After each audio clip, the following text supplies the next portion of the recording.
My name's Kino Cummings. I'm a talk show host, a businessman, and I'd just like to formally welcome all of you. If you look at the screens, if you look at your screen online at the moment, you'll see the title. You'll see what we're doing here. But I would just like to liken this to my trip into town this morning. I left my place in Bloberg, looked at my GPS, and realized I wasn't going to make it. I'd left in time. But thanks to the way Google and GPS works, what they call collective intelligence, they look at what's on your phone, and they combine all that data, and they give you a better route to take. That is what I liken this particular event to. Because we've been through the toughest times. Unprecedented. 2008 looks like a stroll in the park. We've got pandemics for the first time ever. We've got to look at lives and livelihoods. And really, this event is about looking at the road ahead. It's your GPS, as I think Tim very aptly put it. So it's an absolute pleasure being here. Just all the protocol, I'd like to welcome everybody, board members of Wesgro, Minister David Mania, management at Wesgro, and all partners, and very importantly, our guest speaker, a man who has been a shining light in the sea of corruption and all sorts of other things. Mr. Mavuso Msimang, it's an absolute pleasure just being in your company today as well. So I'm not going to yap on. Without any further ado, ladies and gentlemen, I'd like to welcome you to the newly appointed board chair. And please, make some noise, even if I can't hear you. If you hear virtually, I still want to picture this. All right, put your hands together for Mike Spicer.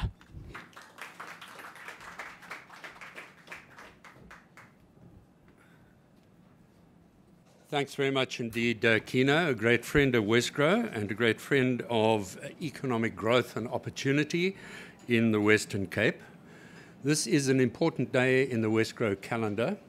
As you know from the title, we're going to consider global priorities, developments abroad trends, and opportunities. Now, I must just recognize, on behalf of the board of Wesgro, our distinguished panel this morning, MEC Mania, Alderman James Foss, who is joining us virtually for the program, then our very distinguished speaker and former colleague on a number of things, Mavuso Msimang, Janine Botha, Tim Harris, board members, fellow board members, and staff of Wesgro, and as they say, all protocol observed.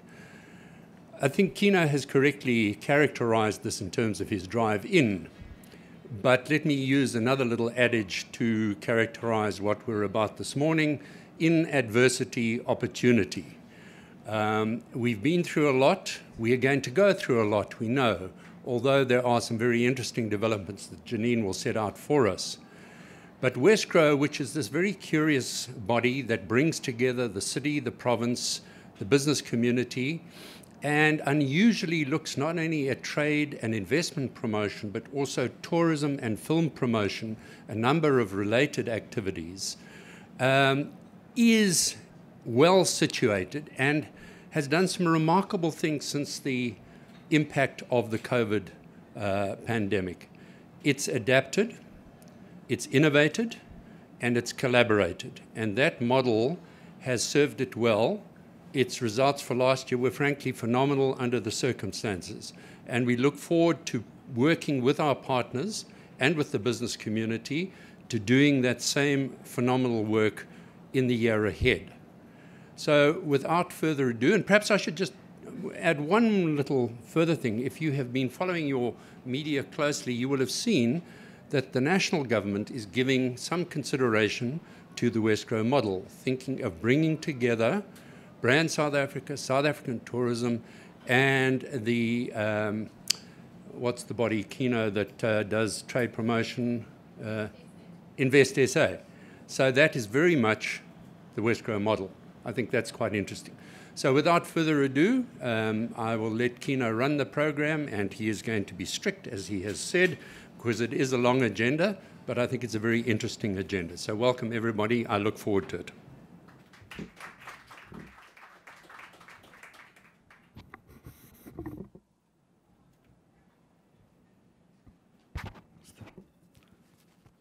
Definitely the first time someone wipes down a podium after every...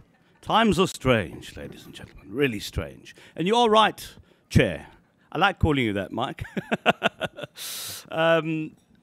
There are two types of people in the world. The people who cry in their porridge because things have gone wrong.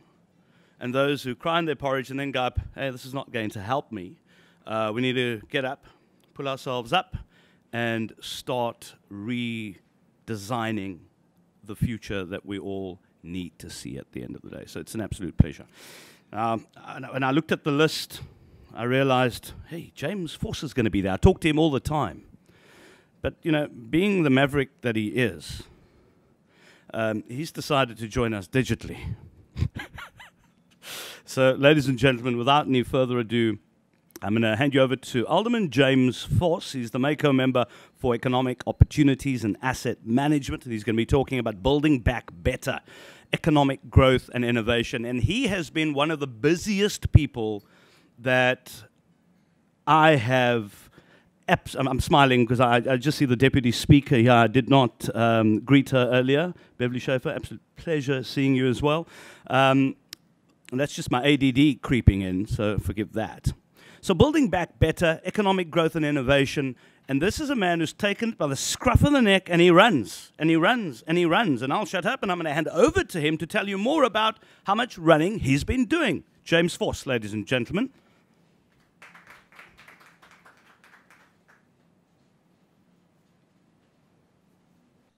Okay, excellent. Thanks, Kino, and good morning to the audience. Yes, it would be an extreme understatement to say that last year was extremely challenging one for Cape Town, and I always enjoy the opportunity to speak with and update our valued business partners. We are all aware that the global pandemic has wreaked havoc on many economies and businesses, but we could all agree that it is not all doom and gloom. So through Invest Cape Town and the city's Enterprise and Invest Department, Cape Town has a range of plans and programs to ensure that we not only survive, but that we will build back better than before. So we've had many crises before, but I think this crisis brought upon by COVID and the resultant lockdowns, both here and across the world, have been devastating to many parts of our economy. And it is in times of crisis, however, that this ecosystem really comes to the fore. And I've been immensely proud of the way in which the City of Cape Town and so many of our partners like Wesgro were able to quickly pivot to provide the necessary support to business in order to mitigate the worst impacts of the crisis. Initiatives like Wesgro's COVID Contact Center and my Enterprise and Investment Department's Business Hub was able to make sense of the confusing regulations of the different lockdown stages and communicated this effectively to help business remain open as best as possible.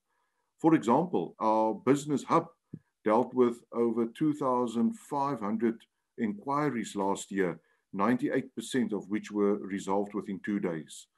And where regulations didn't make sense and proved devastating to business, we lobbied hard and didn't let up until sense prevailed at a national level. And all of our efforts have paid off, and I'm proud to say that Cape Town has the lowest unemployment rate of all the metros in the country, and Wesgro, along with all our other strategic business partners, have collectively managed to bring over 11.27 billion rand worth of new investment last year with 7,600 new jobs. Now, this is truly a phenomenal achievement and has really helped to ignite our economic recovery in Cape Town. Now, I realize that we are not yet out of this crisis, and this will still be a year of major economic uncertainty as the world and our economy and our country especially grapples with possible future waves of COVID and an intermittent rollout of vaccines. Now, for us in the city, though, we want to focus on what we can do to support a much-needed economic recovery. so that we can start to claw back the thousands of jobs that have been lost through this crisis. So our approach to this recovery can be summed up with 3 words, namely growth, innovation, and inclusivity. Now, in terms of economic growth, our philosophy is twofold.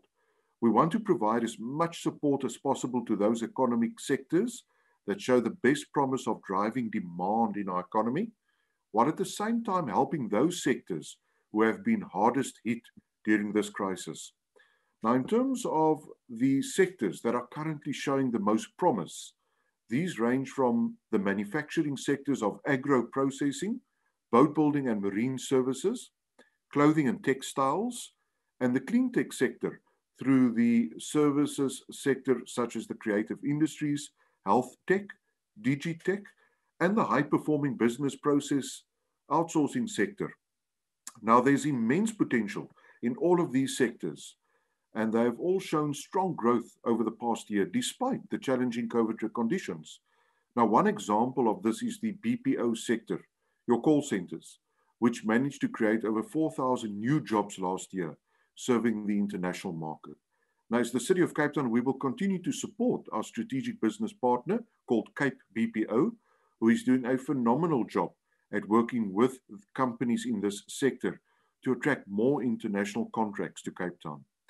Now, strategic business partners like Cape BPO are also helping us to drive the second element of economic recovery, namely innovation, through our Cape Skills and Employment Accelerator project.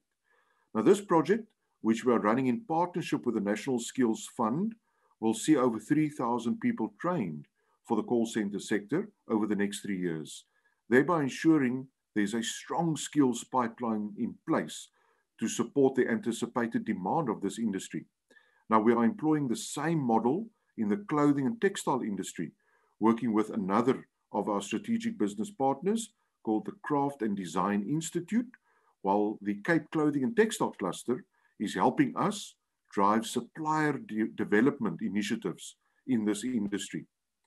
Another sector that has also managed to do well during this period is the boat building sector.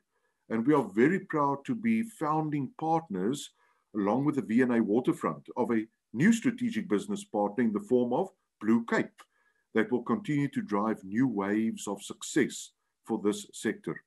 Now, it's not enough to simply support the current high growth sectors, though, as we also have to make sure that we are supporting those industries and companies that have been particularly hard hit by COVID. Now, in this regard, we have a 10-point tourism plan to support our Bounce Back campaign for this sector, working in conjunction with our destination marketing organization called Cape Town Tourism.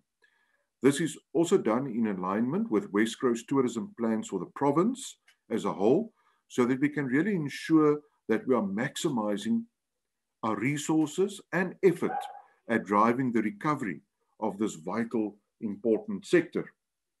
Now, we all know that the tourism and hospitality sector was the most hard hit during the pandemic. So as a city, we are hard at work to try and mitigate further negative effects of the pandemic and to help this sector bounce back. Because for destinations to succeed, they need to constantly reinvent while incorporating the uniqueness and authenticity of their products and experiences. And so this is why we've created the 10-point tourism strategy to help breathe life back into this vital sector and to bring about economic recovery, just like many times before. And so I'm pleased to say that we are constantly implementing measures to drive the various stages of recovery and, importantly, readiness, as well as campaigns to stimulate supply and demand for specific key source markets, such as domestic and international travel. And so there are a number of important elements of our 10-point strategy, for example, strengthening our city-to-city agreements to stimulate travel and tourism between Cape Town and key source markets. We are also going to continue funding the successful Air Access Initiative so that we can importantly retain and grow air access into Cape Town, and also looking at new niche markets, for example, the remote working for digital nomads as another opportunity for Cape Town to use our destination and also our unique features, sound infrastructure, connectivity, our world-class airport, hotels, and other establishments of accommodation to really present Cape Town as a favorable location for digital nomads. So our tourism strategy is very important so that we can really drive recovery in this sector.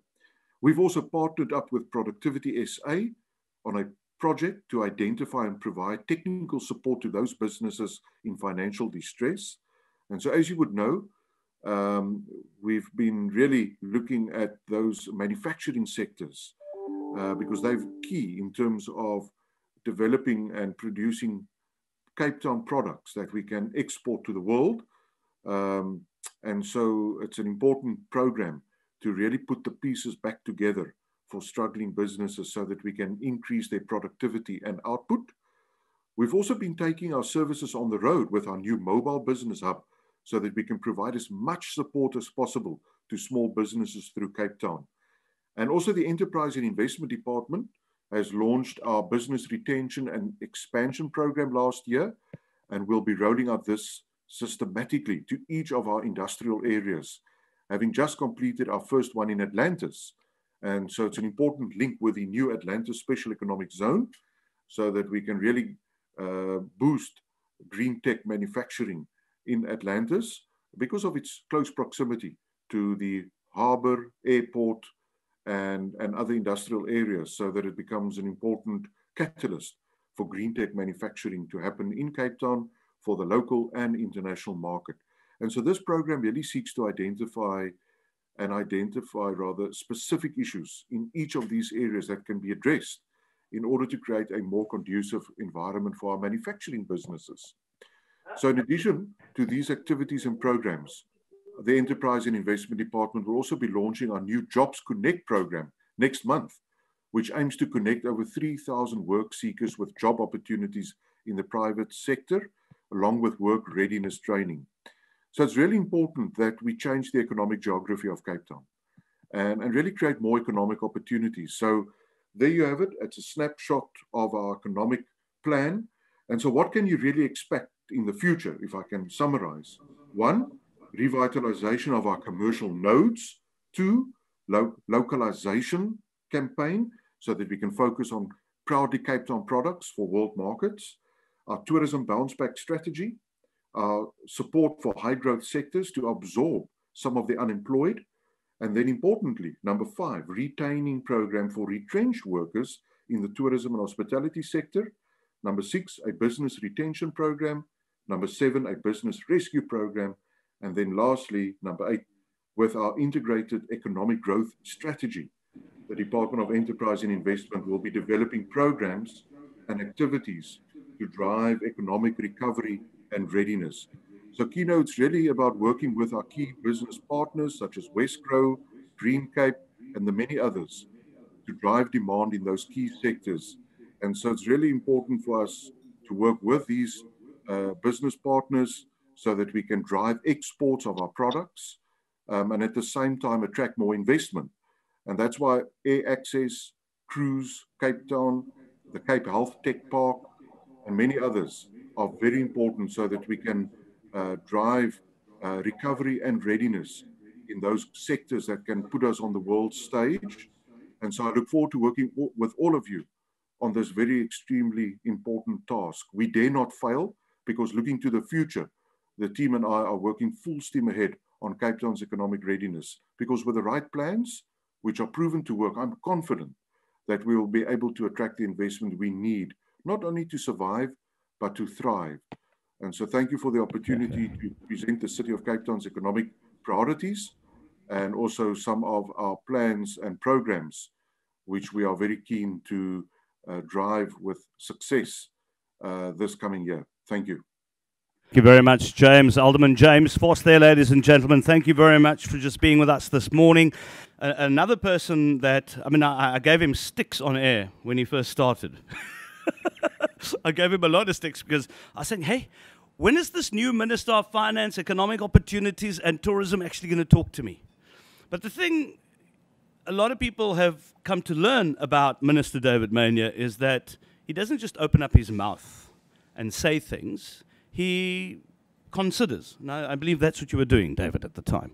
So once again, a pleasure being in your company as well. So I'm going to hand over to the Minister of Finance and Economic Opportunities in the Western Cape government, and we do call them ministers for anybody wanting to know, because the Western Cape's got its own constitution.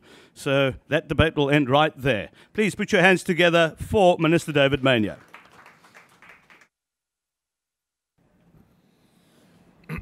Kino, thank you for that kind introduction. I wanted to begin by saying that last week I delivered the Western Cape's 2021 budget, which we framed as a budget for hope. And we think the budget is a budget for hope because, of course, it supports job creation, it supports building safer communities, and, of course, it delivers on well-being. But at the end of the day, the budget, I think, provides hope because it supports our plan to defeat COVID-19. And I'm sure we all agree that to defeat the virus, we have to, above all, vaccinate as many people as fast as possible in the Western Cape. And so we have mobilized a 2.17 billion rand war chest to beat COVID-19 in the Western Cape, which will be spent on vaccine procurement, on the rollout of vaccines, and of course, our response to any potential third wave of the COVID-19 pandemic. And to respond to the needs of people who have lost their jobs, who cannot make ends meet and who are going hungry, we have also allocated an additional 100 million rand for humanitarian relief in the Western Cape. We have, as everybody in this room and all those who've joined us virtually, we know that we've been hit hard by the pandemic, but we see signs of economic recovery. We expect economic growth to increase by 4.6% in 2021, 3.1% in 2022, and 2.8% in 2023 in the Western Cape, which I think is a huge credit to the private sector who drive economic growth and who create those jobs and who have shown so much resilience here in the Western Cape. We as government, of course, have a recovery plan guided by 3 North Stars: jobs, safety, and well-being, which we believe will move us forward and provide hope in the Western Cape. We will spend 135.39 billion rand to deliver on our blueprint for hope, which is the Western Cape Recovery Plan. We will spend 17.08 billion over the medium term to boost economic growth and create jobs. 2.35 billion rand over the medium term to improve safety, and 115.96 billion rand over the medium term on well-being in the Western Cape.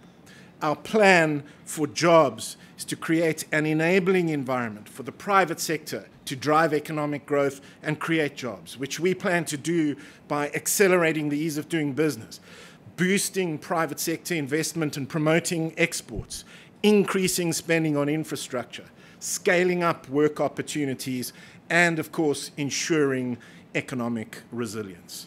To give you some flavor, we will be spending 46.9 million rand over the medium term on the ease of doing business, eliminating systemic constraints to economic growth so that we make it easier to start a business or to expand a business in our province. We'll be spending 367.6 million rand over the medium term on boosting investment and promoting exports to existing and new markets, and 559 million rand over the medium term on scaling up work opportunities, especially for young people, so that they are prepared for the jobs that are available now and in the future. We also have a plan to beat load shedding. We know that load shedding is costing our economy about 75 million rand per day, per stage. I like to say that when it comes to the economy, COVID-19 is often a left hook. Load shedding is a right hook, which, of course, together often for many businesses constitutes a knockout blow, which is precisely why we have allocated 48.8 million rand over the medium term and provided a further 20 million rand in the provincial reserves for our municipal energy resilience project, which is a bold and ambitious project to support municipalities to generate and procure and sell their own power so that we can beat load shedding in the Western Cape. And last week, I was pleased to announce the 6 candidate municipalities, which include Drakensberg, Mossel Bay, Overstrand, Saldanha Bay, Stellenbosch, and the Swartland municipality. And of course, we are collaborating closely with the City of Cape Town on the Municipal Energy Resilience Project. But the fact is, and I'm sure we all agree, that in the end, economic recovery depends on vaccinating as many people as fast as possible. Because, as I like to say, with more jabs, ultimately, there will be more jobs in the Western Cape. So far, 30,992 healthcare workers have been vaccinated. 4,022 vaccinators have been registered, and 2,103 vaccinators have already completed their training. 12,760 Johnson & Johnson vaccine doses arrived on the weekend, and today we'll be opening an additional rural vaccination site at the Caledon Hospital. What is crucial, of course, in the rollout of vaccinations, particularly in phase 2, will be a close partnership between the public and the private sector in rolling out the vaccines in the Western Cape. And so we will be holding a series of engagements with businesses to discuss how we can work together to ensure the rapid and successful rollout of vaccines in the Western Cape. And we will be doing that in the coming weeks and months. In closing, I'd like to thank Tim Harris and Team Wesgro, who certainly, Kino, do not cry in their porridge. They've organized an excellent event positioning us to take advantage of global opportunities in 2021. I think then, to their credit, businesses have, of course, continued to show great resilience during this pandemic.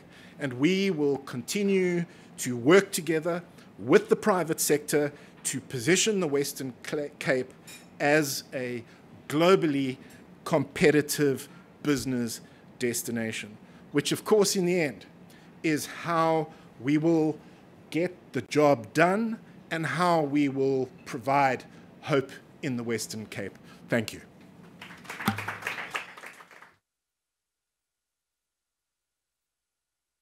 And it is time for me to introduce you to our guest speaker. We wouldn't be here doing what we're doing today, experiencing the freedoms that we have, if it weren't for people like Mavusa Msimang.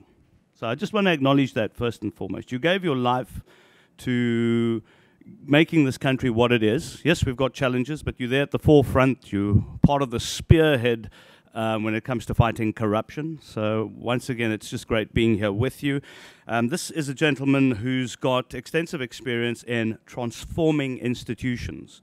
When Mavuso was in exile, he attained his BSc and his MBA. And he returned in 1993. I'm sure I've got all these dates right. I'm not going to give you a long thing. Oh, you're going to do that? Okay, great. So let's please put our hands together for Mr. Mavuso Nsimang, our guest speaker. Thank you very much for this invitation. I didn't know that I was so seriously recognized, things being what they are in South Africa. I have been told that, sorry. Yeah, sure. Let me just cut straight to the chase. I thought I would talk for longer than what I have, but I don't want Kina to start tapping here.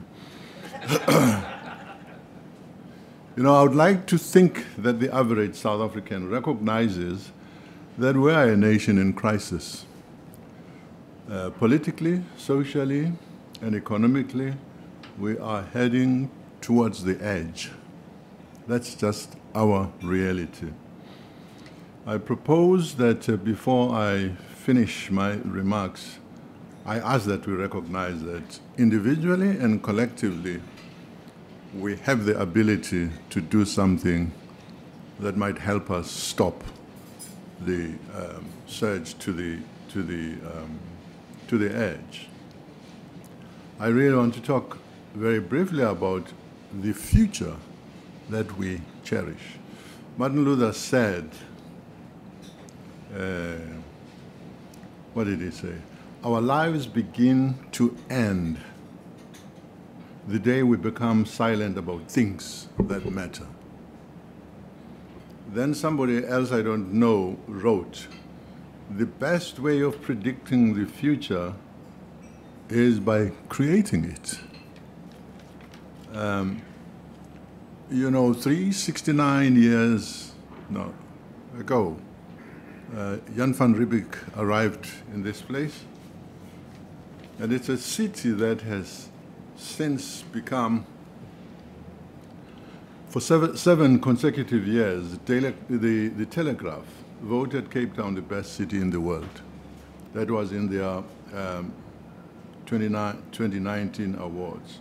Then Forbes too, in its the world's most beautiful cities list, has Cape Town, Vancouver, Sydney, Florence, Venice, and a number of other real heavies lining alongside Cape Town in this beauty pageant of the most beautiful cities.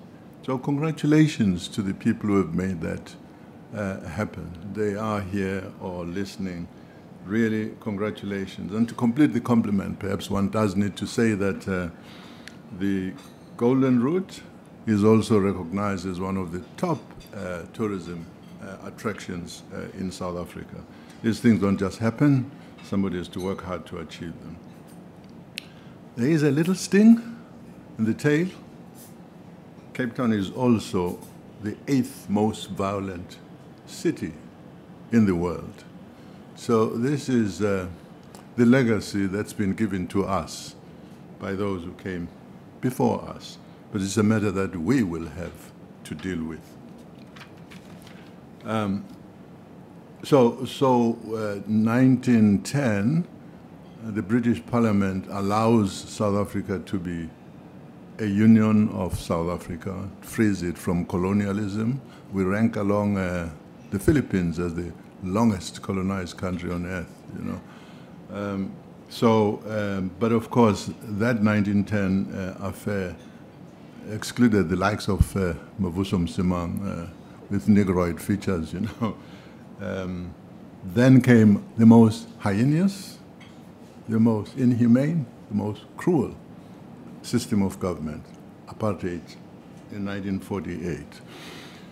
So for me, April 27th is a very important date on the calendar. I would really hope that for all South Africans, or for as many of them as possible, because that's the day when this history, whatever achievements came along with it, was extremely cruel to some of the people. And we had Mandela managing the transition, and he managed it so magnificently that those who listen to or tune into international news would know that we were we were the flavor of the month. We were a country to go to. A cab driver in Canada once said to me, where are you from? I said, South Africa. Oh, Mandela. Do you know him? That country of Mandela. That was the time. About 10 years later, I traveled to another country, and I was asked if it's by custom or religion that our president is polygamous. So that was a little different of a compliment than the one we'd got later. So, but 27 years on, after this exciting expectation that this would be a fantastic country, collective prosperity, we do not all have that prosperity. And those who have not attained it are bitter, perhaps, which explains some of the negatives that are taking place. Unemployment is high. Don't want to repeat this to the experts who know this so well. These are the blemishes that have happened since the beginning of 1994. If they existed before, they certainly have been exacerbated. Corruption, which is what I think we just need to focus on before I'm kicked out of here, has been the bane of our existence. With all the difficulties that countries have experienced, South Africa suffered the most because corruption just exacerbated everything. Everything. There was a time when developing countries when their economies were improving, doing 6-7% growth.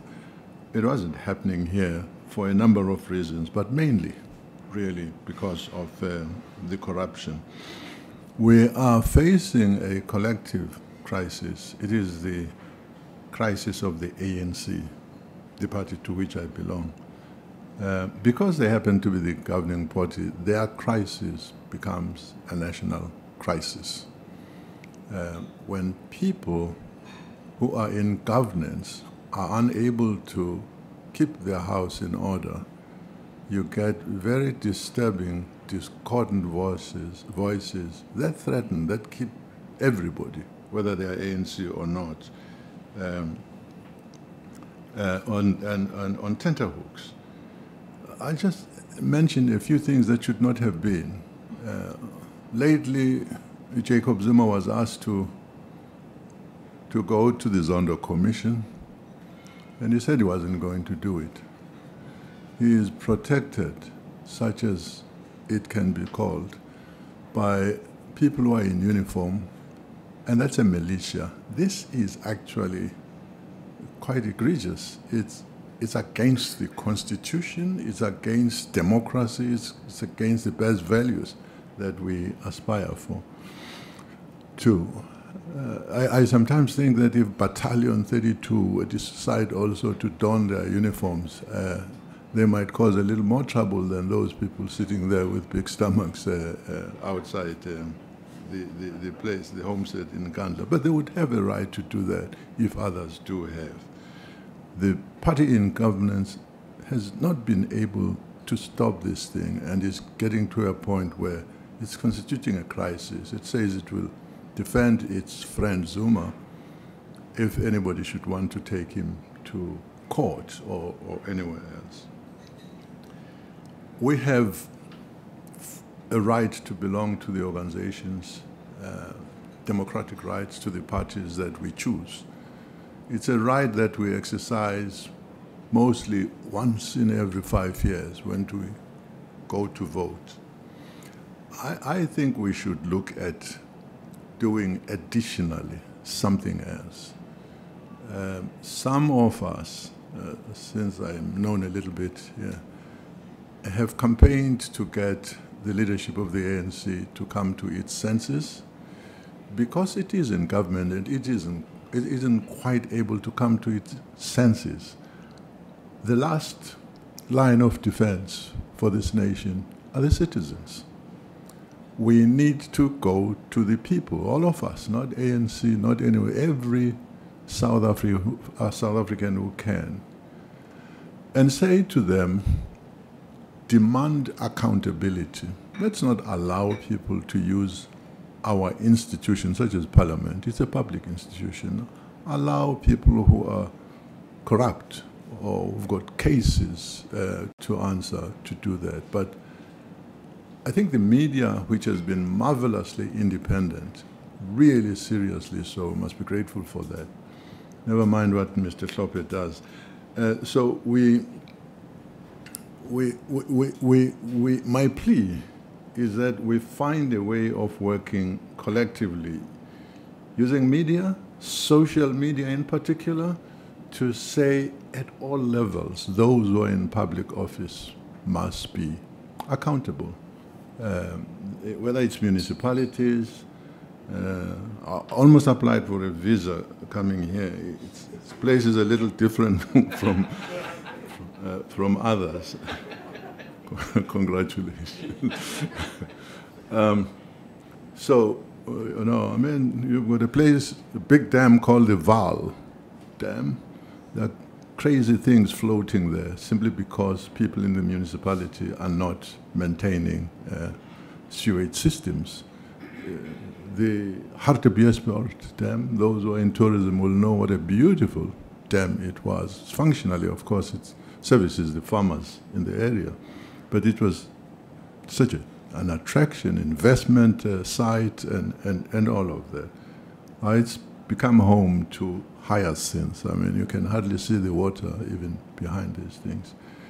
These are things that happen because corruption has allowed people to appoint inept, incompetent, unqualified people to run things, but also because corruption has been allowed to just go forward unreined. I am saying in conclusion that I am part of a group of people, don't give them a label, who believe that our citizens, our society, should demand that those in public office, those in government, must be accountable. They really have to answer. If they can't, we should find ways. We can develop the campaign later. Find ways of making sure that this happens. It can happen. I was amazed that the Defend the Constitution little movement, which was started by a few people, within 2 days, there were 700 people subscribing. In less than 5 days, more than 7,000 people have said we're in. So we need to find a formula of making it meaningful, really, and I think it can happen. It must cut across. I wanted to get somebody from the province here and from every province to be part of that movement, because it's really got to be multidisciplinary. Business is in, the religious community is in, really nearly everybody is in who should be in. I thank you, that's all.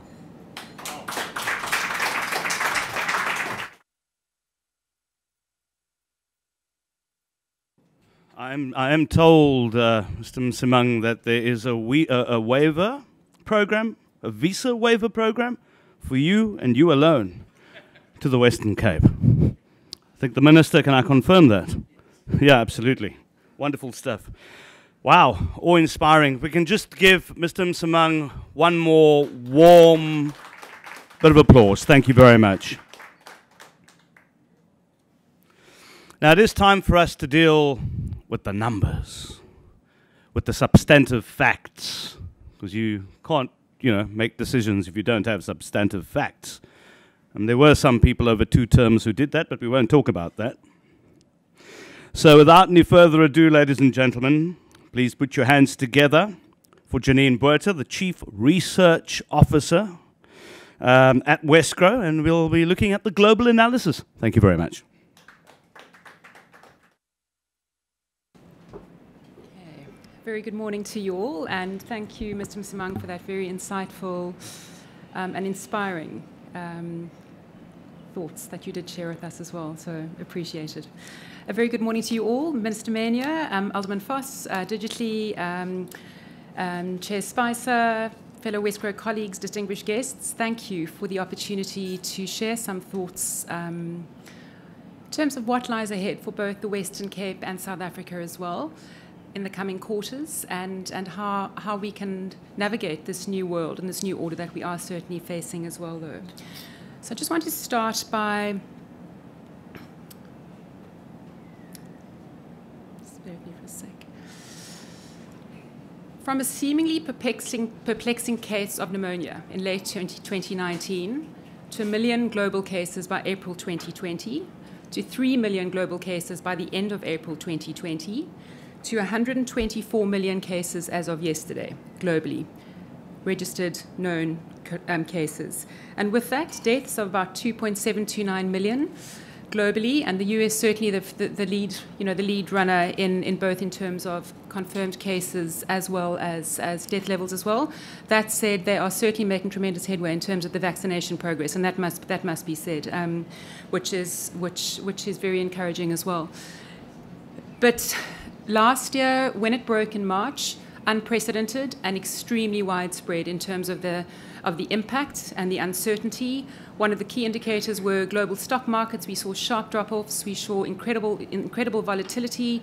And that graph is MSCI's ACWI index, which is their all-country world index, and that really is their global equity kind of flagship. And it's very representative of large caps and mid-cap stocks across the world. The 23 developed economies contribute to that, as well as 27 developing. So it really is a good indication. But look at that drop that we saw in March. Significant, 30% plus sell-off. In the US, it effectively brought the bull run to an end. On the S&P 500 in March alone, we saw 4 circuit breakers, and that's actually when trading on the S&P, and then by default, the NASDAQ and the Dow actually stop for 15 minutes when they hit a certain trigger. If you've lost, there are a couple of kind of levels, 7%, 15%, and so forth, and there are various measures that they put in place. But we haven't seen that since 2008. And FTSE, significant losses, the worst levels last year, their worst performance since 2008, the Nikkei as well. So really across the board, we saw tremendous sell-offs. And I want to share this slide, because if you look at the index March the 31st, 2020, look how dark that was. And those were stringent measures which had been put in place across the globe by countries as we saw people really trying to prohibit the spread of the disease. And if we look a year later, March the 8th, 2021, far lighter, by no means clear, but we certainly are seeing different levels of lockdown across the globe. The question is, what are we going to see going forward? We've started to see effects in Europe again in terms of various measures of lockdown as well, though. But we did see a tendency towards restrictions on mobility and complete restrictions as well, though. One of the greatest side effects or impacts we've seen, the sharpest and deepest fall in global GDP in the history of capitalism over the last year, and that is really significant. And where we've really seen it coming through is in unemployment. Global unemployment has really risen, and that's been across the board. I think about the US, we saw non-farm payrolls falling by 20.5 million in April last year. US inflation shot up to 14.7% in April last year from 4.4% in March previously. Yes, that has come down. They're running at 6.2% currently. Well, that was in February, but that's still way above what we saw pre-COVID, where they were below 4%. The UK as well, unemployment rises to 5.1% in the 3 months to December 2020, largest annual fall in employment in a decade in 2020. And certainly, not what they're really accustomed to. South Africa as well, 32.5% in the final quarter of last year, really unprecedented, and that on its own has huge implications from an economic and social perspective as well. China last year, the coronavirus effectively brought China's close on 50-year growth run to an end. The economy contracted by 6.8% in the first quarter of last year, as they undertook dramatic measures to try and stop the spread of the disease. They were ahead of us almost by a quarter globally, so they really have been, they saw everything 3 months kind of prior to the rest of the world. But the economy did recover. It bounced back strongly in the second quarter, third quarter, and fourth quarter, and China's economy grew by 2.3% in 2020, the only major economy to record positive growth in 2020. And the big question is why?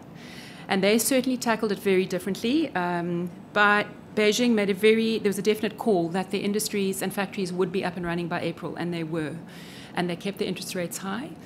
On top of that, this was at a time when global manufacturing capacity all but ground to a halt because of the pandemic, when lockdowns were being restricted. China saw the opportunity. They ramped up production, they ramped up exports. PPEs, lots of it came from China. We saw stay-at-home work instruments in terms of laptops, computer screens, and so forth as well. So they really made use of that output gap. And China's outlook is good. It's 8% plus forecast for this year, and that's largely and primarily as a result of industrial production and investment as opposed to consumption spend as well, though.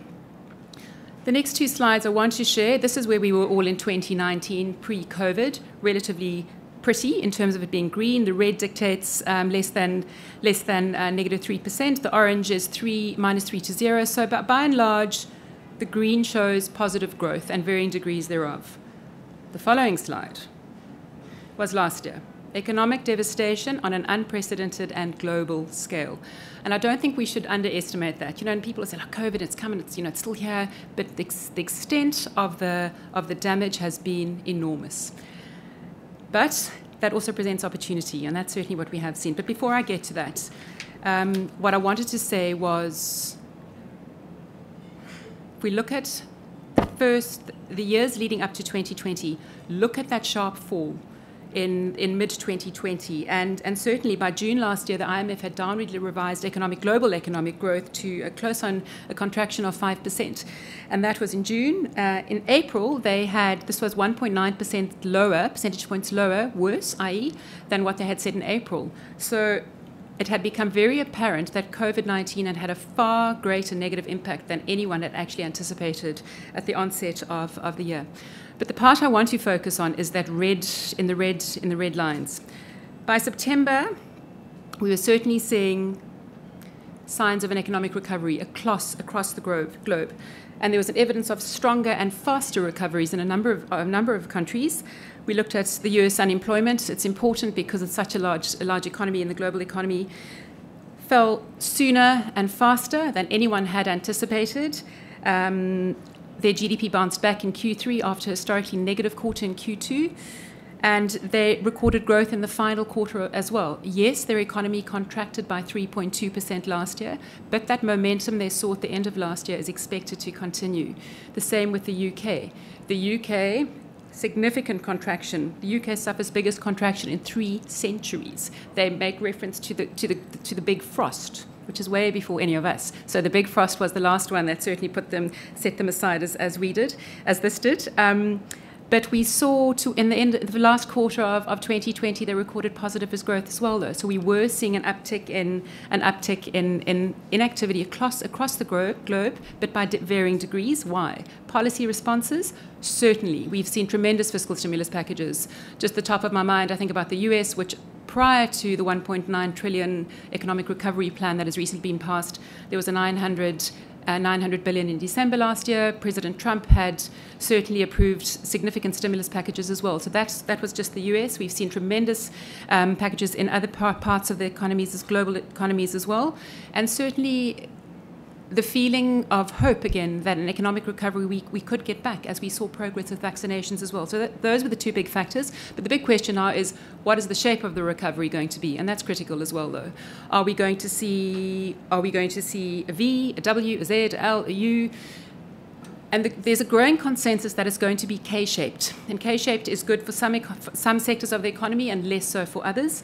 And what they do foresee is a K-shape is when your technology and large-capped companies tend to steam ahead and actually take advantage and forge, and your lower, smaller businesses and industries which are directly affected by COVID tend to take a far longer time to actually recover as well, though. So there is it's very much out there still, and everyone has a different opinion, but there is very much a growing consensus that we may well see a K-shaped recovery going forward.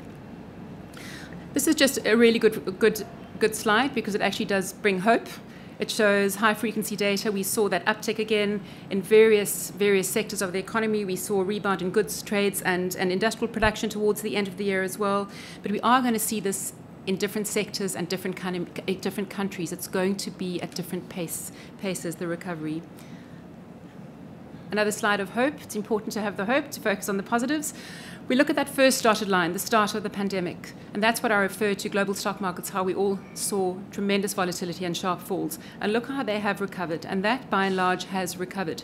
The JSE has demonstrated tremendous growth over the last 12 months as well, for various reasons, but the point is that Stock markets are usually indicative of they're forward-looking to a large extent as well, though. So that's positive.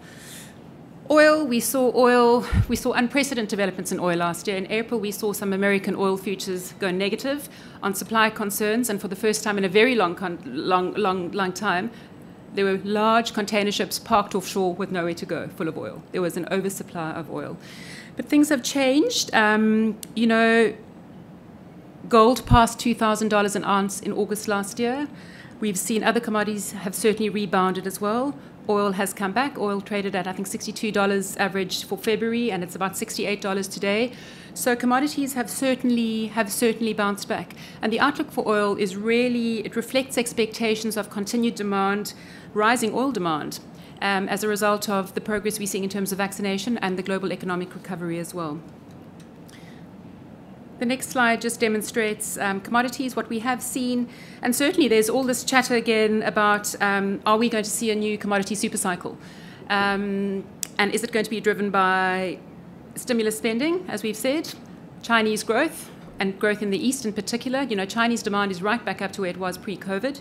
We're seeing that. And more aggressive environmental policies. And this is something which the Western Cape is certainly, it's a key objective and an important objective in terms of coming back greener, coming environmentally. And it's not just us. There's this global momentum that the role of actually promoting a greener economy and a greener environment is critical for many, many reasons. But the upside of that for commodities is that we're likely to see, in order to build renewable infrastructure, renewable energy infrastructure, that's going to require commodities and metals which haven't had that demand in the past. So that's likely to promote some good commodity prices going forward as well, though. Inflation, not really a huge thing on my radar at the moment. And globally, yes, we are likely to see some potential pressures from the stimulus packages, but interest rates are tremendously low. We're not likely. Inflation really isn't high on the agenda at the moment. South African inflation too. We're likely to remain at the lower end of the target bracket definitely in 2021 as well. On a less positive note, one of the consequences of COVID has been debt.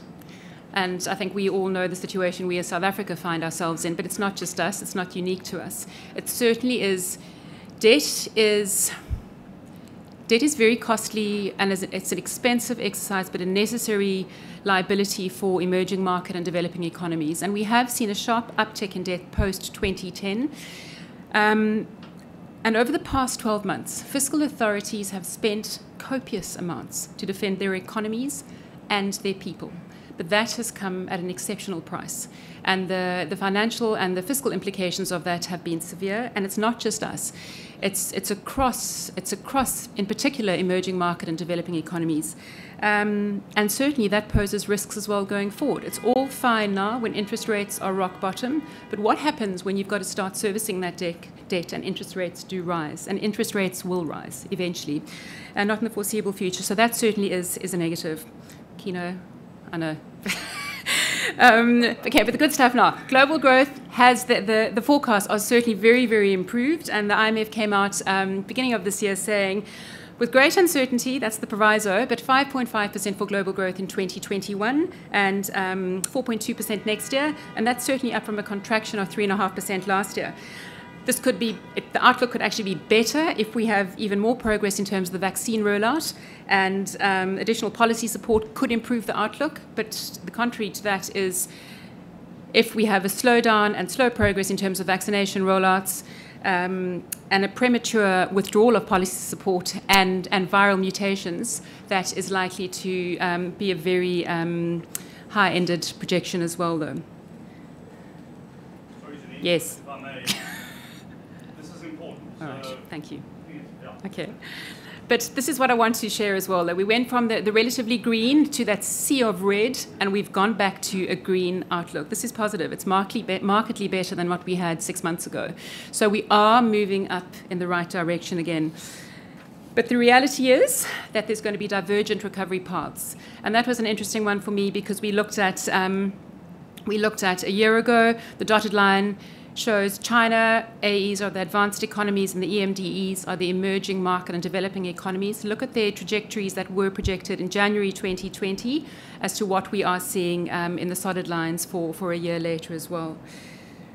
But, and the reason for the divergence in recovery, many factors. It depends on medical interventions, the effectiveness of policy support, and that is a big one, exposure to cross-country spillovers, and certainly what the structural situation looked like of economies going into the pandemic as well, though.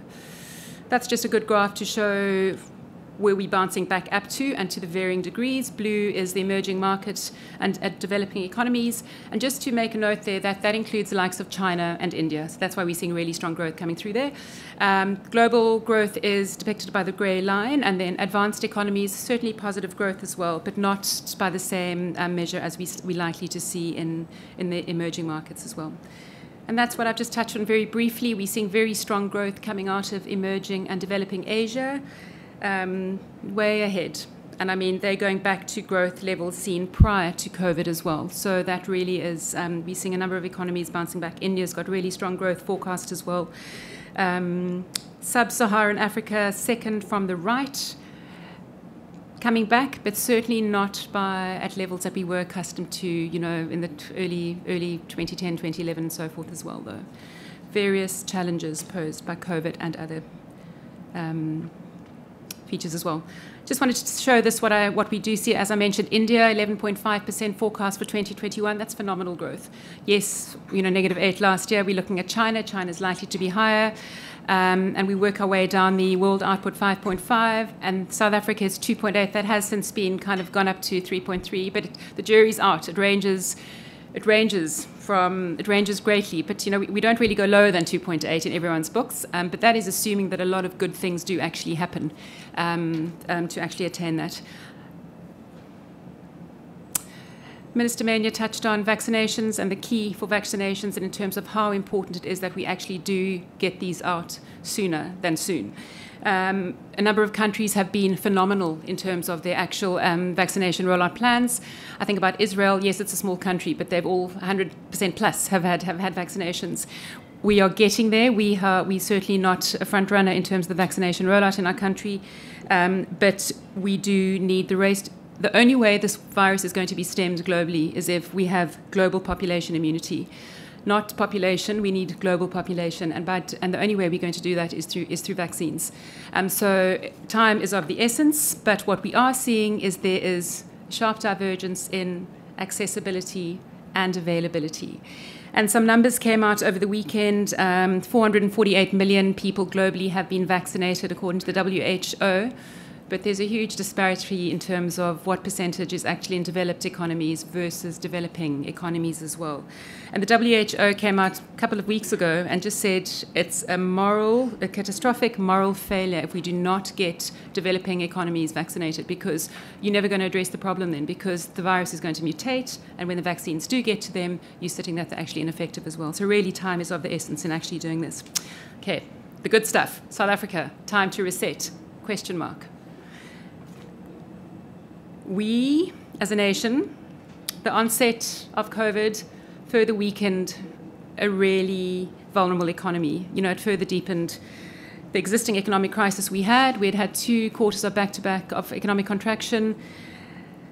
So, the onset of the pandemic really, really did hit the economy very hard.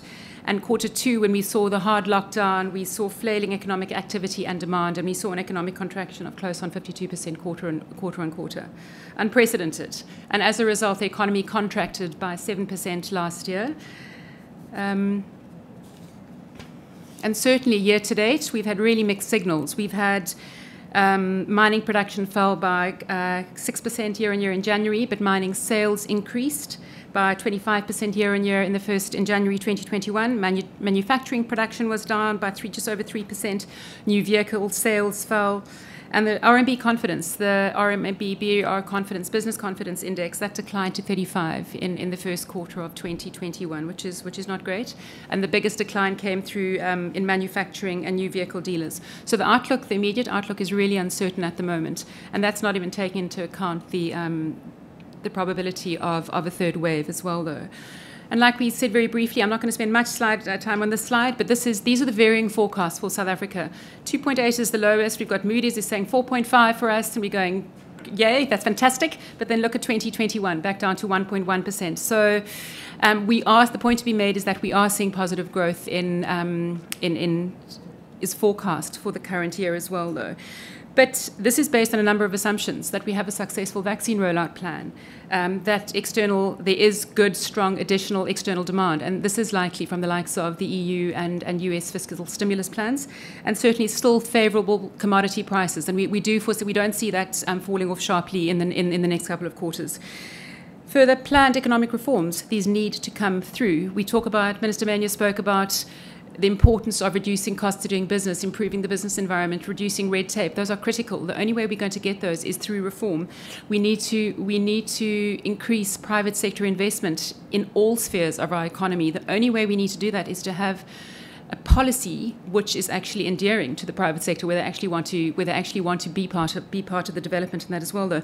And look, there have been some really good programs and compacts set out in the last year. We look at President Ramaphosa's ERP, which is the Economic Reconstruction and Recovery Plan, and we've got Operation Vulindlela. So there are good things. We are moving in the right direction, but they do need to be put in place. Government has implemented a number of policy measures. They were very, very quick to step in with counter-cyclical fiscal and monetary policy measures last year as the scope and the extent of the pandemic started to become apparent, including their 500 billion rand economic recovery package, but it comes at a cost. As Finance Minister Mboweni pointed out very gently last year in June at his emergency budget, and this is an important one here, and I want to read it. The total consolidated budget spending, including debt servicing costs, will exceed 2 trillion for the first time ever. That's extensive, and it was a necessary evil. We needed to spend the money to try and salvage as much of the economy as we can. We needed the social impact. We needed the unemployment funds to be spent X, Y, and Z as well. But the downside of that is we have significant increase in debt projections as well as debt spending cost, which really is a problem for our country. The outcome, significant deterioration of our fiscal position, and the reality is now that we as a nation do not have fiscal space. And everyone talks about the burning fiscus, and they're not wrong. So our big challenge is to address that and see how we do move forward from that as well, though. In our recent budget review, encouragingly, we are seeing a relatively better fiscal outlook than we did in June last year, and that's thanks to, we had a 100 billion revenue windfall towards the end of last year on better than expected mining output and revenues and VAT receipts as well. And certainly the outlook is that our gross government debt going forward will be slightly lower than 90. It was initially projected to be above 90, so that is positive. It's still excessive, but it is a positive development as well. But the point I want to make, though, is that debt servicing costs are significant. Debt servicing costs are debilitating, and we as a nation have one of the highest debt servicing levels in the world. To contextualize this, it's forecast to average 20.9% of gross tax revenue over the medium term. In number terms, 2021, this is 269.7 billion rand. It's the third largest component of government's 2021 budget allocation, and this goes up next year, 308 billion rand, and the following year, close on 339 billion rand. Just to bring it back to today's numbers, South Africa spends, and these are Minister Mboweni's numbers, so I haven't made them up, and this was last year when South Africa spends 2.1 billion rand per day on borrowing costs. That's to service our debt, and that's the fastest growing expenditure item in the medium term in our budget. So it really is something which we're all very aware of, but it needs something that we need to avoid.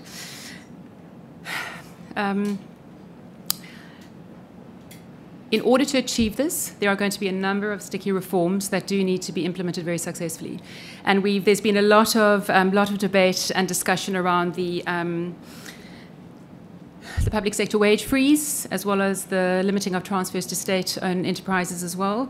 Those are going to be hard discussions. But if we do stand a chance of not edging towards the edge of the cliff, which we as an economy and a nation are, there are going to have to be very hard discussions and decisions made.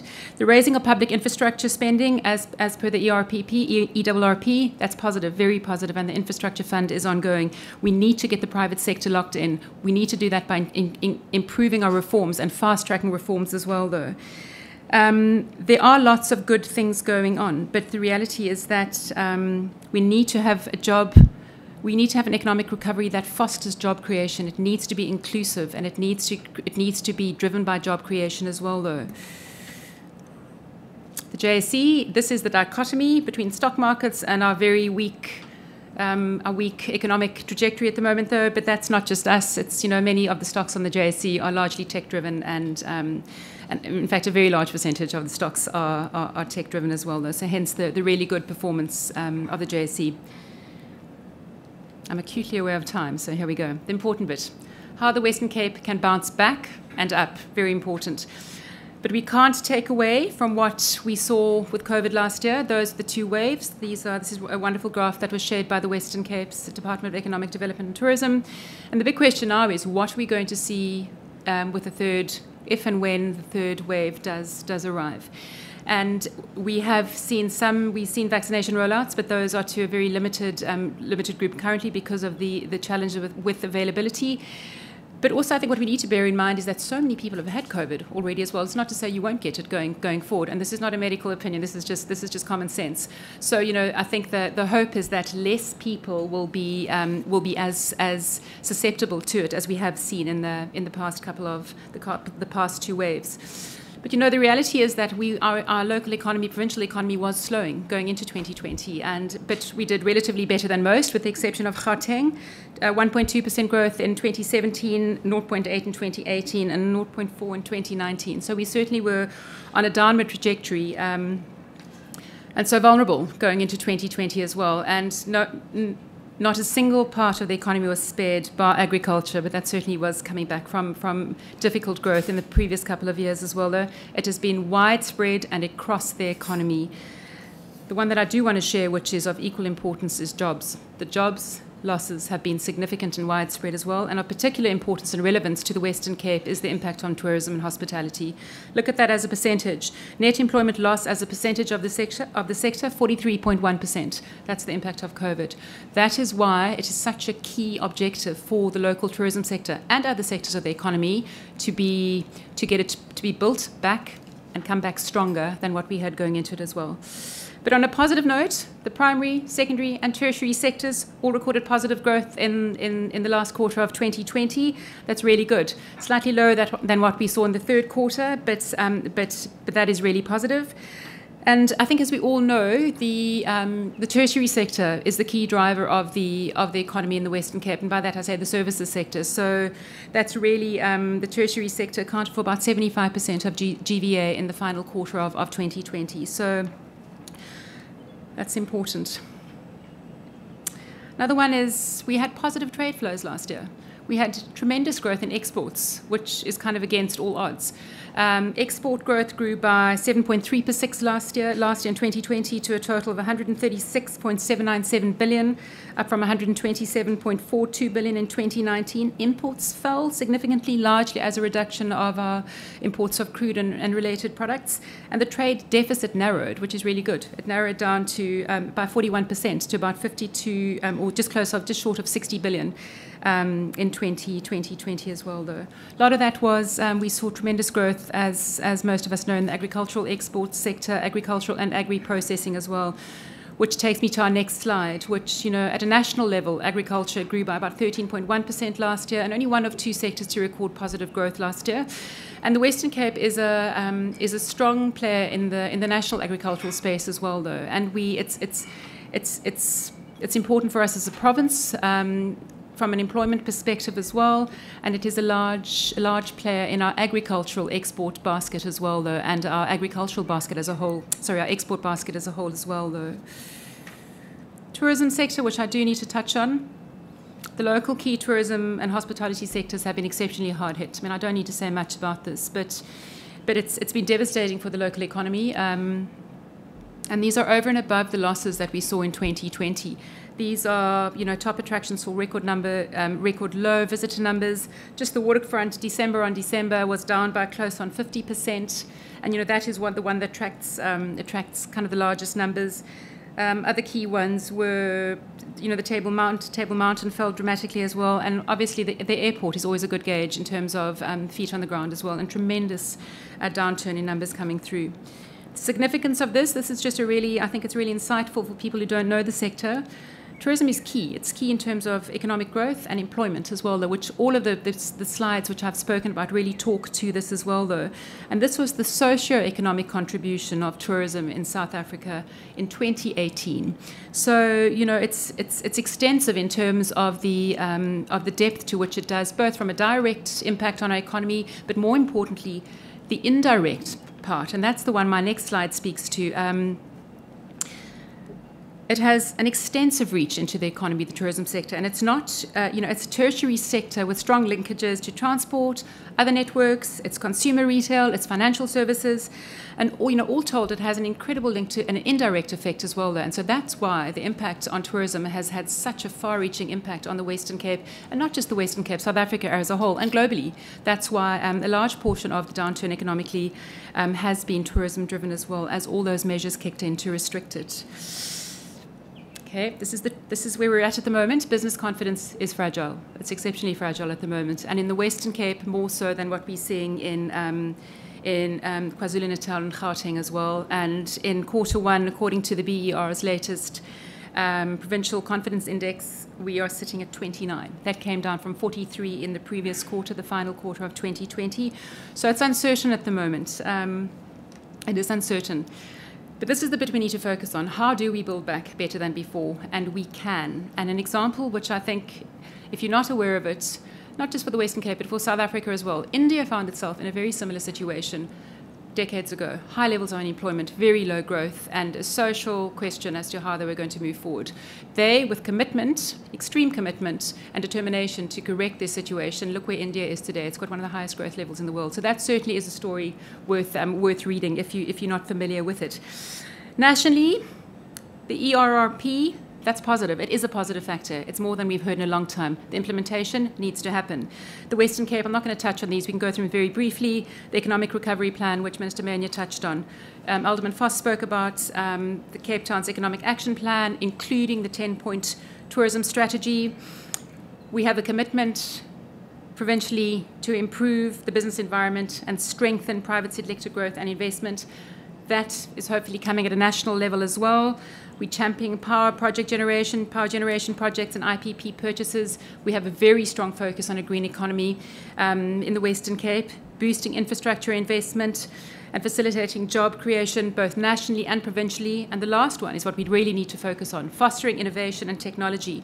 And one of the greatest outcomes of the past 12 months, not just nationally, not provincially, but globally, has been the impact on COVID-19 on technology and how the whole world has just shifted and embraced. And if you haven't, you are left behind.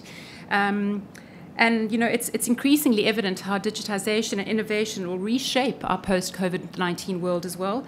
And it is critical that we are able to adapt and thrive in this new order world. And this, as the Western Cape, this is over and above our kind of traditional strengths and comparative advantages as well, though. And staying with the tech angle, the Western Cape's tech ecosystem is a massive win. It's world-class. We have phenomenal innovation and technology capabilities. And the Africa's tech capital status, the awarding of it last year, it really speaks volumes and shouts to international investors in terms of what we are really capable of.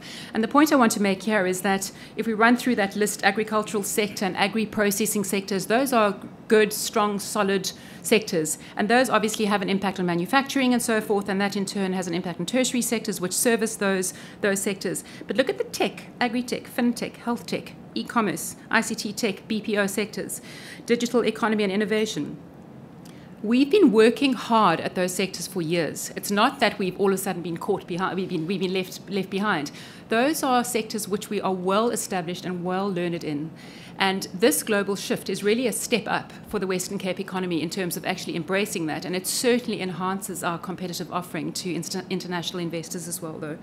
So, and another thing I want to touch on very briefly is, we've spoken about energy resilience, which, as Minister Mania has mentioned, is critical, and it's fantastic in terms of from an economic perspective. But the green energy sector, globally, we're seeing this massive shift to ESG factors. That's environment, social, and corporate governance. And more companies, governments, multilaterals are being held accountable by the ESG factors. And the environmental one is enormous, which is fantastic. The social pact is incredible as well. And the corporate governance. So the world, as Mr. Msimang spoke about accountability, the world is slowly starting to require more from at all levels, which is very important. And staying with the green sector economy, we know what we're doing in the Western Cape. And I just want to, it's not just us, and how we need to be able to tap into the global move towards this as well. I'm not too sure how many of you are familiar with the EU's long-term budget, but it's massive. It's 1.8 trillion euros, and a portion of that is purely focused on the post-COVID recovery. And that post-COVID recovery and this long-term budget will be a greener, more digital, and more resilient Europe. And I've got some numbers here which I want to share. It says here, more than 50% of the total amount of the next long-term budget and next generation EU budget, which is 1.8 trillion euros, will support the modernization of the EU through research and innovation, fair climate and digital transitions, preparedness, recovery, and resilient. 30% of the EU budget will be spent to fight climate change. 20% of the next generation EU will be invested in the digital transformation. And the rest goes towards resilience as well, though. So it's not just us. There's this global trend, and we need to tap into that, and we are certainly very well positioned to do it. Just as to add to that, we've got this new global economy. We've got Brexit. Well, Brexit has come and gone. We've got the United Kingdom post-Brexit. It's a strong market for us. We've got very strong relations with the UK. That's one we work closely with them, and we're working hard at the relationship. We think about the African Continental Free Trade Agreement, which has started in some shape or form. This is the largest free trade area in the world measured by the number of countries participating. It connects 1.3 billion people, and the GDP, combined aggregate GDP, is $3.4 trillion. It really is an opportunity for us to actually tap into that as well. Emerging and developing Asia, we've got China, we've got India. We are going to see a recalibration of global value chains. I don't think anyone wants to be as reliant as they were on China. I think the consequences of having limited sources in terms of your supply chains really came to the fore last year as well, though. And I do know that the US is talking. China's relations with the US, I think, they're tenuous at the moment, but I think the current administration is going to want to be less reliant on China than what they were last year as well, though. Very briefly, I touched on the key objective of reviving the local tourism sector. And as Alderman Foss spoke of the Digital Nomad Initiative, the deal that was announced with Airbnb in early March, 50% off stays longer than 28 days, really trying to encourage people to come back, be you local, as in a South African, or international travel restrictions permitting as well, though. So really working hard at that. But there are realities, and we can't step away from those. We're likely to see uneven economic recoveries in some of our key trading partners. We don't only trade with booming economies, we have other economies which we do interact with as well. And economic fortunes are going to be strongly linked to the pace of vaccination rollouts, us included.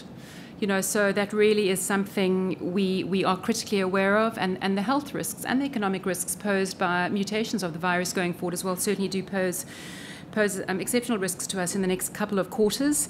Ongoing infrastructure challenges, we are seeing good movement and positive developments provincially, and hopefully we are making headway at an ESCOM level as well, though, and infrastructure implementation is critical. We have other risks. One of the hardest questions and discussions is going to be around the public sector wage freeze and the state-owned enterprises this year. I mean, we can't get away from that. And there's a risk that they don't happen. They may well happen, but I mean, that's certainly ongoing at the moment as well. And the successful implementation of the ERRP and the medium-term budget policy statements, in terms of attaining fiscal austerity, X, Y, and Z, those are critical. We need to actually make them happen. The reality is we have a long history of both implementation and execution risks, of not actually, in terms of reforms, of actually not actually following through with these. And is it going to be different this time? And my gut feeling is that we stand one heck of a good chance of it being different this time because we actually don't have any other options. And something which I think is worth noting in terms of the IMF, the loan that we had that we've taken with the IMF, the $4.3 billion that was approved in July last year. South Africa approached the IMF pre our emergency budget, and they said, no, we want to see what you're actually going to come up with first before we commit to going into anything with you. The point to be made here is two things. It's not a structural adjustment program from the IMF, which comes with a whole set of hoops you've got to jump through. It's a rapid financing instrument. It's different. It's given to countries who have immediate budget crisis, which we did have as a result of COVID. There aren't reforms per se that you have to commit to, but South Africa, the government in their terms, in their letter of intent, submitted to the IMF to secure that 4.3 billion loan, outlined reforms, economic reforms, and they certainly outlined plans for fiscal adversity as well, though. And that really is positive. They are going to be held accountable by the likes of the IMF going forward as well, though. There are bright spots, positive, and we need to focus on these. Agricultural sector, likely to continue going forward. Commodity exports forecasts remain positive in the next couple of quarters. These fiscal stimulus packages, they're likely to create external demand, global external demand, and certainly provide a boost to the global economy as well. And Cape Town and the Western Cape is really well positioned for a multitude of reasons to really take advantage of this new and unprecedented situation we find ourselves in. From a tech perspective, from our existing economies, and certainly just our ability to navigate change. I think we are very well positioned to put our best foot forward in the following quarters.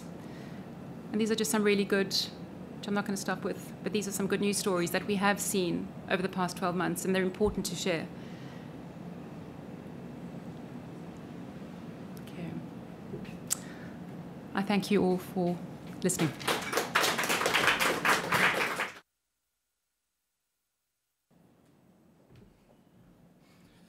Thank you for that, Tim. Sorry, your speech has been cancelled.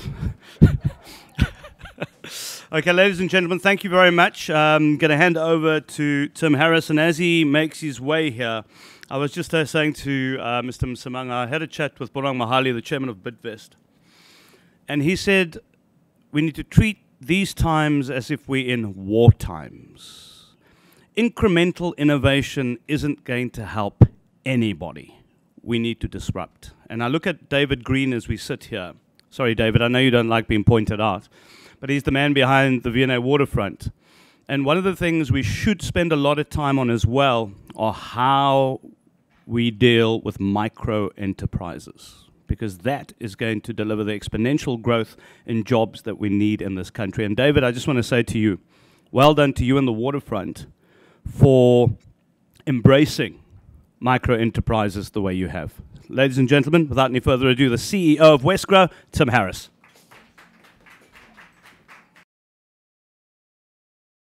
And thank you that is the job I've got to do. Thank everybody. Firstly, let me thank the venue that we're in, Gorgeous George. If you're joining us online and you've never been here, I really encourage it. It's a little oasis right in the heart of the city. And also, if you've ever heard complaints about issues around diversity in Cape Town, whether it be in tourism or just in social spaces, I encourage you to come here on the weekend and see the extraordinary diversity of people visiting Cape Town and celebrating our beautiful city together. So let me also thank everybody who's joined us online and the couple of people with the speakers here at Gorgeous George, and give congratulations to our new chairman, Mike Spicer, recently appointed as chairman, even though he's been on the board for a very long time. Also, two new board members, Jeff Jacobs joining us today, former president of the Cape Chamber of Commerce, and Pumi Dweba, who's not here today but is the port manager of Cape Town, also joining the Wesgro board. And last but not least, a new member of the executive, Monica Ewell, who's joining us as Chief Marketing Officer after a career in SAT and the private tourism sector. So welcome aboard, Monica. So David and I, you're getting a lot of mentions today, David Green. We talk about the importance of slick Zoom and doing slick online events. Of course, it's easy to be slick until the technology fails. So we're sorry about the little a mishap earlier, but we're all back on track. And in a sense, we're kind of feeling our way through this crisis, as Bonang said, including with events like this, hybrid events. And when you're in the storm, it's impossible to tell where the sand's going to settle when the storm passes, right? But I think Janine helped us spot some of those trends that Cape business should be thinking about and working to take advantage of in the coming months. The big one for me is the question, as Janine said, about what happens to the rest of our continent. We are essentially making an offer in the Cape of the market to our north. That we're intrinsically linked to Africa, and the recovery of Africa from this crisis is probably the single biggest factor deciding on our success. The second, I would think, Mavuso covered in some detail, which is the reform agenda at national government and the prospects for South Africa. And then the third, you saw Janine unpack the capabilities that we have down here in Cape Town and the Western Cape. The huge growth of the digital economy in the last year, the growth of the BPO seats facilitated by Cape BPO, and I know Gareth and Clayton are joining us on the call, the huge growth in agricultural exports, the boom in streaming content, and the rapid reconfiguration of our tourism sector, Monica, towards domestic tourism, but also really emphasizing the things that we offer as a destination that are highly geared towards consumer demand in a post-COVID and COVID world, that is the wide open spaces of the Western Cape. But I think the biggest game changer of all is going to be what Alderman James Foster referred to as economic geography. This idea that now you can work from anywhere, you can be located anywhere and work globally. And the question is, how do we take advantage of this as Cape Town and the Western Cape? My proposal is that we have to end the reductionist thinking that sees institutions acting in their narrow interest and seeing themselves as standing alone as opposed to part of a system. Mike Spicer touched on some of this in his opening remarks. Then you heard MEC David Mania talking about the interface between city, province, and national. And in a sense, Wesgro sits at that interface. We sit between business and government. We sit day to day between the city and the province, but also accessing, Mr. Msimang, the national thought leadership that helps complete this picture. The province and the city are not standalone. They're part of the South African system, and we're at our best when we think like that and when we operate like that. But also in this world of new economic geography, business thinking more like the tourism sector, understanding that their skills considerations are global now in the way that our tourism sector always used to think, but also tourism recognizing that they are big business and being recognized as big business. These are all transitions that Wesgro is sitting right at the heart of, and building lasting collaborations with all of our partners to achieve our ambitions. But you can't get any of that right without leadership. And that's my main thanks to those of you sitting here today and on the call. Firstly, the events team at Wesgro. I've just celebrated 6 years at Wesgro. I don't think we've had such a tense event as this hybrid one, but you pulled it off in the end. Thank you very much for doing that. Mike Spicer leading us today as the new chairman. MEC David Mania, Alderman James Foss, the voice from above here at Gorgeous George. Janine Boerter really showing us what the numbers mean for the Cape Town and the Western Cape economy in the year to come. And Kino Cummings holding it all together with confidence and a cool head. Lastly, to the person who traveled the furthest to get here today, Mavuso Msimang, I was reflecting a little bit on the career that you wouldn't let Kino introduce. But, I mean, you spent your life fighting against apartheid, then building the democratic civil service. I know you've been making extraordinary contributions to preserving our wildlife. And now, really, when you probably should be enjoying a well-earned retirement, you're actually leading the fight against state capture and corruption. And we all read about your work in the media, but it's something somehow more reassuring to hear it from you directly here in person or on our Zoom platform. Your energy is an inspiration to us all. I think South Africa owes you a debt of gratitude, and we thank you for joining us in the Cape today. And thanks to all of the folk joining us online. Enjoy this beautiful week in Cape Town, and if you're not here yet, we'll see you soon. Thanks a lot.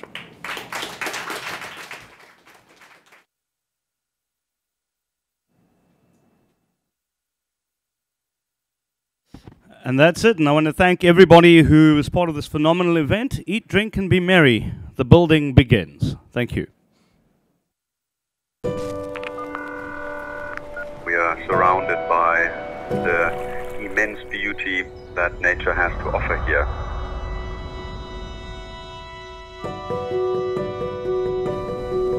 We often hear that when you come to the Western Cape, something changes within you. When I arrived in South Africa almost 5 years ago, I felt a freedom that I'd never really felt before. If you love food and if you love wine, there are not a lot of places in the world where you can have that diversity. The combination of the mountain, of the sea, just that feeling of pure joy and happiness that made me come back.